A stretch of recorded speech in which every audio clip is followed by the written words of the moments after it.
Hello and yes, welcome back to another video, guys. That's right, today we're back to talk about Dungeons & Dragons Honor Among Thieves. Now, I'm going to be honest, I wasn't looking forward to this movie. It looked like a standard blockbuster movie that just was going to be very lazy, very slapstick together, and they were just going to chuck it out and it would probably do nothing. It would follow the normal video game curse of being pretty bad. And I'm pleased to say I was proven wrong. While this film didn't blow me away by any means, I had a good time with it, and I thought I'm going to come on here and talk about it because I want to, because I have a few things to say about it. And it's an interesting movie, and it's not as bad as maybe a lot of people are thinking it's going to be. Like myself, I will admit I was wrong on this one. So, yeah, anyway, let's get into it. Dungeons & Dragons Honor Among Thieves takes place in the world, of course, of Dungeons & Dragons, the famous game. And a band of characters embark on an unlikely adventure and quest to retrieve a lost relic. It's a pretty simple story. Now, I'll say this. I've tried to play Dungeons & Dragons a couple times. Me and my mates, just after lockdown, bought the game. We bought it when we were away on holiday in Oxford, I think it was. And we sat down and tried to play it like 3 or 4 times.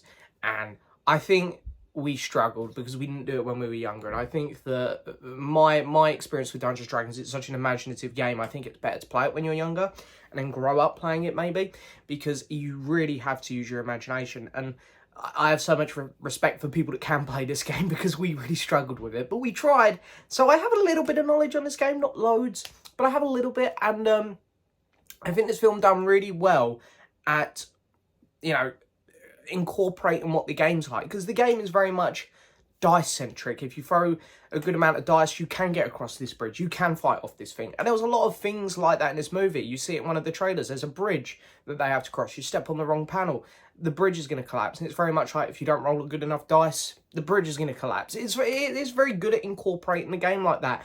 And it gives you all these different type of characters. You've got your wizards and you've got your other bits and bobs. I can't remember the names of them all. But it is very good at representing the game.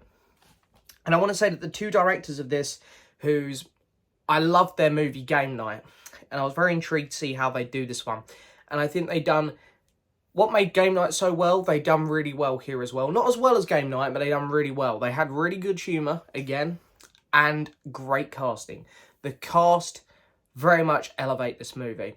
Chris Pine is having such a blast in this movie, and you can really tell he is without a doubt the standout in this movie. He is just so good in this film, and you can tell he's just having a really fun time. Hugh Grant's in this. My man is moving into blockbusters. I've always loved this guy as an actor, and it's so cool to see him popping up in bigger movies. And again, he's having a really good time in this film, doing a lot of good stuff. And in the rest of the cast, you've got Michelle Rodriguez, who pops up in this, and she always kind of plays the same sort of character, this very strong, stern woman. And she has a bit more fun with it here, it seems, than she does in like the Fast and Furious films. She's actually a bit more comedic, and one of the better performances I've seen from her. And then, of course, you have, I'm trying to forget, I always forget this guy's name, Justin Smith in this, who's from Detective Pikachu and stuff. Seen him in a few other bits and bobs. Quite a fun actor, and probably the best performance from him as well, because he wasn't brilliant in Detective Pikachu or the Jurassic World film he was in, but here he probably gives his best performance. And the final one I'm going to talk about is Sophia Lillis, I think is how you say her name, who most famous for being in the It reboots. And again, she probably gives her best performance here as well. She was quite good, even though her character seemed like she was just sort of floating about for a lot of it. Once she served her purpose, it was a bit like, why are you still here? But she was really good in it. My complaints with the movie would be... Actually, no, I want to say one more positive before I go into the complaints, because I was about to start saying some of the CGI is a bit rough. But I do want to say this.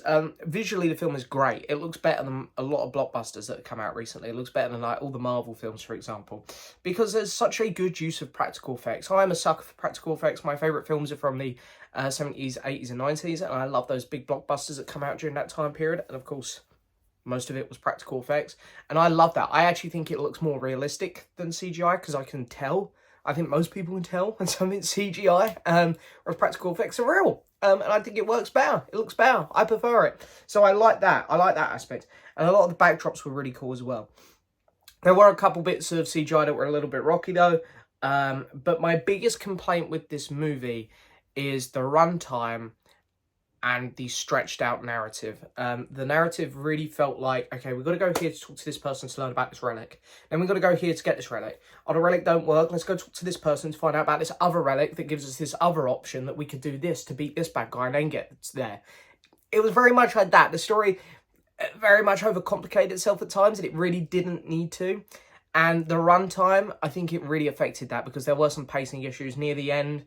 I was starting to get a little bit bored at moments, and I feel like the ending was stretched out a bit more than it needed to be. But overall, I'll say this about the film. It didn't do anything that blew me away. It isn't a great film. It isn't going to, you know, blow anyone's mind as in terms of like, oh my god, this is the next best thing. But it will give you a fun, entertaining 2 hours in the cinema. And that's a lot more than I was expecting, to be honest. So for that, I give the film a lot of credit. I'm going to give this film a 6.5 out of 10.